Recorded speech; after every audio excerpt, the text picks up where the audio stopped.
Welcome to Within the Frame, where we bring the most pressing issues across the globe into focus. I'm Kim Mok-yeon. As of June 24th, a fragile ceasefire between Iran and Israel has taken effect, bringing a momentarily sense of relief to global markets. Stocks have railed, oil prices plunged, and volatility eased. But beneath the surface, deeper risks are piling up. The U.S. Fed remains cautious on rate cuts, even as President Trump's renewed tariffs add inflation pressure. Meanwhile, Iran's threat to close the Strait of Hormuz has reignited fears over global oil supply, which is a direct risk for South Korea, which depends on that route for nearly 70% of its crude imports. With domestic demand already fragile and the government pushing for a 30.5 trillion won emergency budget, South Korea now faces a dangerous mix: Middle East instability, U.S. trade tension, and internal slowdown. So how serious is this triple threat, and what should we do moving forward? For a deeper discussion on this, we connect to Song Soo-young, Professor of Business and Economics at Chungang University. Welcome, Professor. Thank you for inviting me. And also joining us is Min-jung Park, Professor of Business Administration at Kumho National Institute of Technology. Good to see you, Professor. Good evening. Thank you for having me today. Right, so let's begin right away with Professor Song. So on June 24th, the day when markets reacted to the Israel-Iran ceasefire, U.S. stocks jumped over 1%, oil plunged more than 6%, and volatility dropped sharply. Do you think this was just a short-term relief after days of tension, or do you think there's early signs of a more lasting market rebound?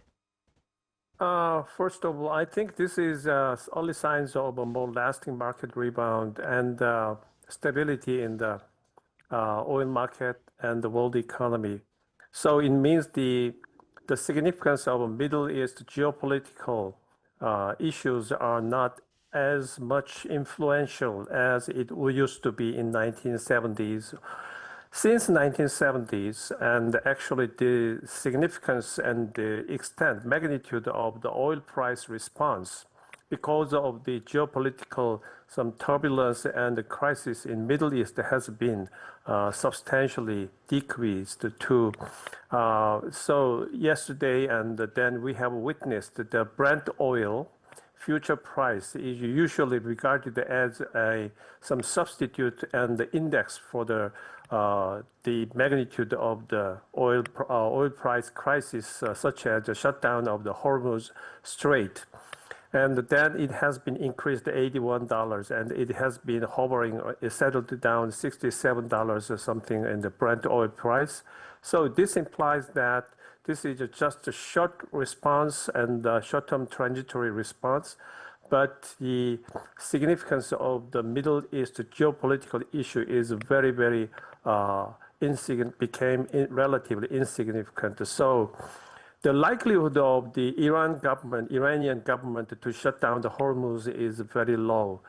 Yesterday, the Secretary of the State of U.S., Marco Rubio, has called upon, requested the Chinese government to intervene and tell the Iranian government not to decide the shutdown of the Hormuz Strait. The reason is China, India, and Japan and South Korea, Asian countries are most affected by the shutdown of the Hormuz Strait. Relatively, the United States and other European countries has not much affected by because of the shutdown of Hormuz Strait. So this implies that if Iran choose to shut down the Hormuz Strait, that could only inflict some self-damage, and that who could be an ally to their country. Currently, the strongest ally to Iran is China, Russia, and India. And the two countries particularly are affected very much. So the likelihood for shutting down the Hormuz Strait is quite low. That's my, I think of that. I think that. Mm-hmm. So this shutdown of the Hormuz issue played a relatively bigger part in the latest situation. Now, on the same day, Fed Chair Jerome Powell warned that inflation could rise again this summer, staying cautious about a July rate cut. But markets are still hoping for an earlier move even before September. Professor Park, with Trump's tariffs now adding, new inflation risks, how should we interpret the Fed's current position? Yeah, the Fed's current stance reflects cautious but deliberate balancing act. Although recent data indicates some modest cooling in headline core inflation, such as particularly in services and shelters, remains persistently high. These companies tend to be sticky, meaning they don't respond quickly to changes in policy, and they carry significant weight in the Fed's decision-making process. Furthermore, Chair Powell has emphasized that the Fed is not yet convinced that inflation is on a sustainable downward path. His recent remarks also highlighted seasonal pressures heading into summer, such as rising energy costs or higher service demands, which could reverse recent gains. And adding to this uncertainty, President Trump's decision to impose 50% tariffs on steel-based productions from countries like China and Korea introduced a new way of supply-side inflation risk. So these tariffs could increase input costs for manufacturers and putting upward pressure on consumer prices, just as the Fed is trying to bring inflation under control. While financial markets are still pricing in a potential rate cut before September, the Fed has made it clear that any action will be only too dependent on data. It means only dependent data-driven. This means that they will wait for clear and sustained evidence, not just for one or two good indexes. It means consumer prices index prints before making a move. Also, the central bank also now faces a delicate situation. On one hand, inflation remains elevated, but on the other hand, there are signs of softening labor market, including job creation, and slow job generation, and wage moderations. So, in short, unless core inflation begins to ease more conveniently, especially in the high stress categories of services and shelters, a July rate cut remains unlikely. So Powell may be cautious, but markets seem to be looking a little bit past that. Now let's turn to South Korea's direct exposure. Professor Song, you've mentioned Iran's threat to block the Strait of Hormuz. It sent a very clear warning. Nearly 70% of Korea's oil imports pass through that route. If a full blockade actually happens, which you said is not quite likely, what kind of an economic shock do you think we should prepare for?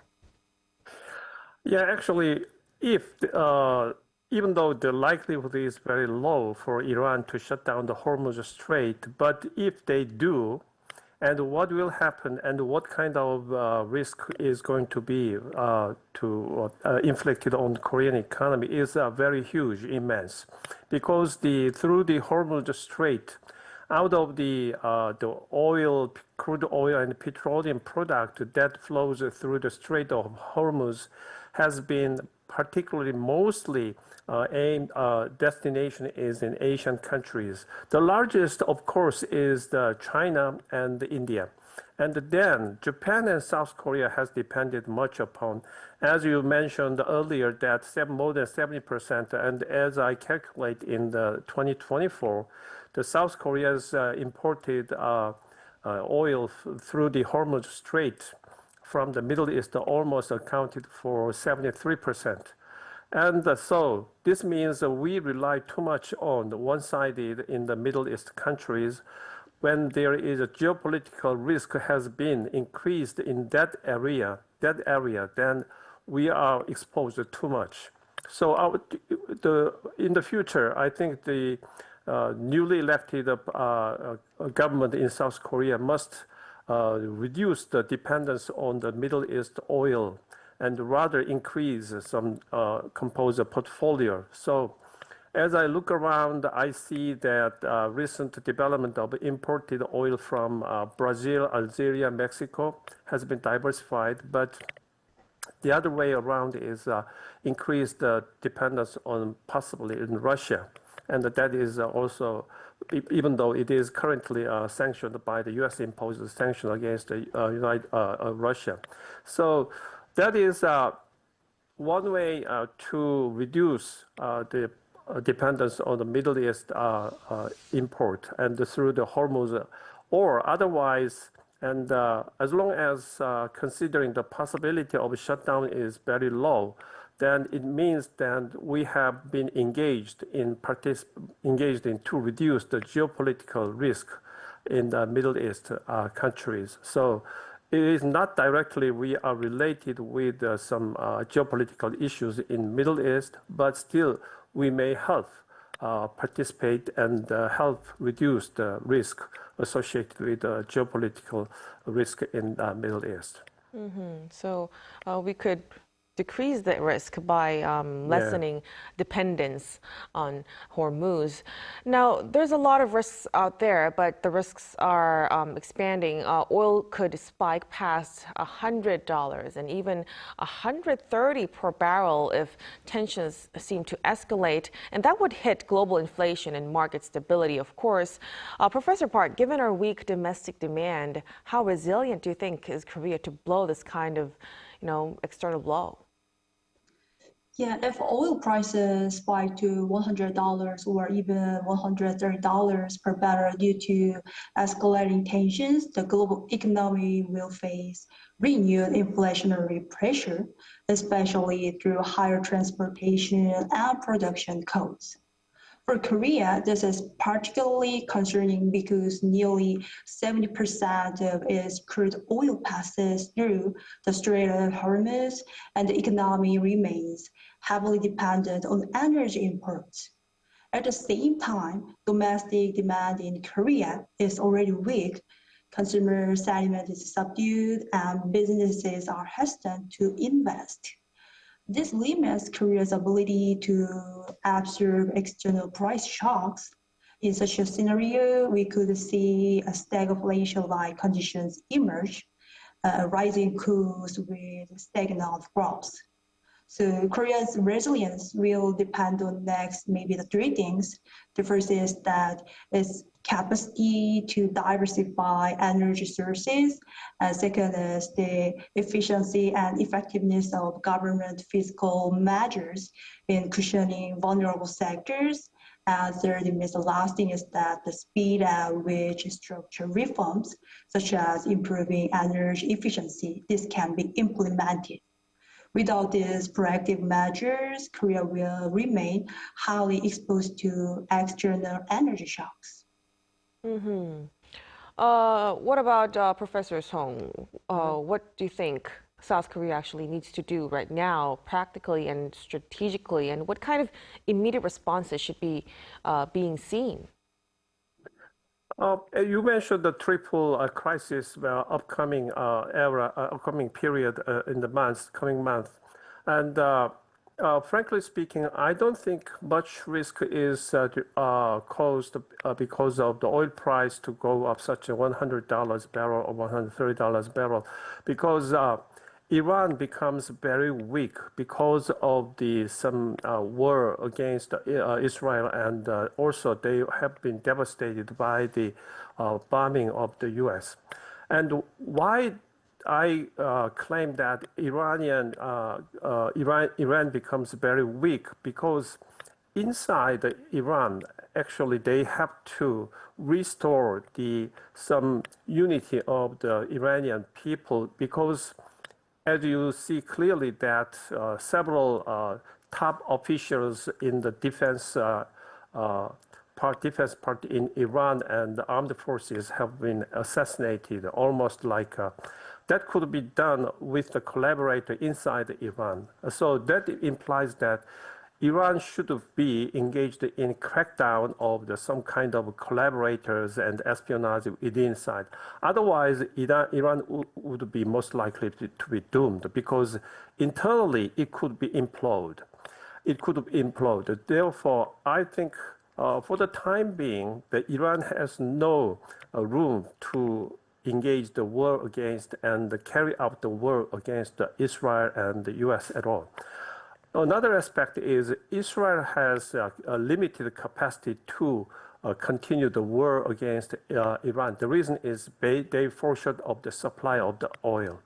The maximum length of the war and the continuation of battle against Iran is more than 2 or 3 weeks.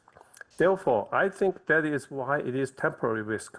And the upcoming much bigger risk against South Korea is like a tariff problem and the inflation caused because of the tariff. So this is a very uncertain because of the precarious behavior and the decision by Donald Trump. That has been a very big burden to the South Korean economy because of the tariff-induced inflation become feasible. And another big risk is because of the currently, the Donald Trump urged the NATO countries to increase the defense budget and against almost 3.5% of GDP defense expenditure against the GDP. And so this is going to be actually reduce the consumption. So then our government is trying to aim to recover the economic, reinvigorate the Korean economic growth rate through the demand side is increased. So that is a kind of some obstacle imposed by the Donald Trump's request for increased defense expenditure in the budget. So a lot of challenges remain, and a proactive and also a layered response would be needed. Now, as Professor Song has mentioned, another major pressure point is tariffs by the U.S. Trump's new 50% duties on steel-derived appliances are now active, and this puts Korean exporters, especially in electronics and appliances, in a very tough spot. Professor Park, how much damage do you think this could have to our trade performance? Yeah, Trump's reinstated 50% tariff on steel-derived appliances significantly raised the cost burden for Korean exporters, especially in sectors like electronics and home appliances, where price competitiveness is very crucial. Companies which have significant market share in the U.S. may face decline in cost of sales or profit margins if they can quickly adapt their pricing or supply chains. This could seriously dent Korea's trade performance, and also the U.S. remains Korea's second largest market share in its export market shares, and appliances and machineries are also very key contributors. So a prolonged tariff regime may lead to reduced export volumes and reshoring of production and increased operational costs for Korean firms. So the major concern is that this may signal a return to a broader protectionist policies, which could erode the multilateral trade environment Korea relies on. So if unchecked, it means left unchecked in the future, that these tariffs could have a cascading effect, impacting not only current shipments, but also a long-term investment planning and global competitiveness of Korean manufacturing. Now, let's also touch upon the policy front, Professor Park. South Korean government is rolling out a 30.5 trillion won extra budget. And with the Middle East still unstable and tariffs piling on, do you think that's enough? Yes, but the 30.5 trillion supplementary budget is necessary but timely response, but it may not be sufficient to meet the scale and complexity of the challenges that Korea is currently facing. We are witnessing a convergence of external shocks, unlike anything in our recent memories. On one front, instability in the Middle East is pushing global oil prices higher and adding pressures to transportation and production costs. And on another, protectionist trade measures, particularly the newly restated 50% tariffs from the U.S. on steel-dried goods, are strengthening Korea's export competitiveness in key sectors such as electronics or machineries. So these are not temporary disturbances. They are supply-side shocks and structural in nature, and also unlikely to resolve in the short term. In this context, the current supplementary budget, while important, but appears to focus primarily on short-term relief and targeted assistance for very minor groups. It means vulnerable groups such as small businesses and energy-intensive industries. This approach is also critical in intermediate term. But let's be clear that if oil prices remain elevated or if global trade conditions continue to deteriorate, a second or even third round fiscal intervention may become inevitable in the future. So more fundamentally, this should be viewed not just as a crisis to manage, but as a strategic inflection point, a moment for Korea to rethink and also reorient its long-term economic resilience. So it has to include strengthening energy security, expanding and diversifying export markets, and also accelerating some of innovation in high-tech and green industries. Right. So 30 trillion won sounds very big, but in this climate, it might not stretch far enough, and more subordinate policies and measures would be necessary moving forward. Right. And I'm afraid we'll have to conclude our discussion here tonight. Thank you so much for your time and for your insights, Professor Song. And Professor Park, we appreciate it. Thank you.